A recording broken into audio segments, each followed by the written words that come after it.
أعوذ بالله من الشيطان الرجيم. بسم الله الرحمن الرحيم.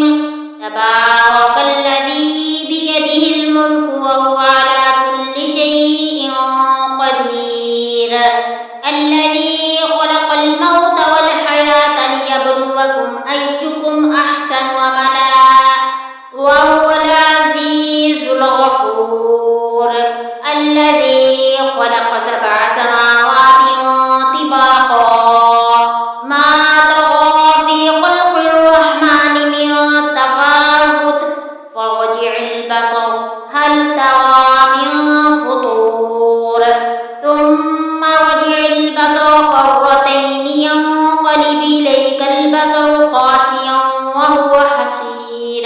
ولقد زينا السماء الدنيا بمصابيح وجعلناها رجوما للشياطين وأعتدنا لهم عذاب السعير. وللذين كفروا بربهم عذاب جهنم وبئس المصير. إذا ألقوا فيها سمعوا لها شهيقا وهي تفور تكاد تميز من الغيظ. كلما ألقي فيها فوج سألهم خزنتها ألم يأتكم نذير قالوا بلى قد جاءنا نذير فكذبنا وقلنا ما نزل الله من شيء إن أنتم إلا في ضلال كبير. فقالوا لو كنا نسمع أو نعقل ما كنا في أصحاب السعير. فاعترفوا بذنبهم فسحقا لأصحاب السعير. إن الذين يخشون ربهم بالغيب لهم مغفرة وأجر كبير. وأسروا قولكم أو اجهروا به إنه عليم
هو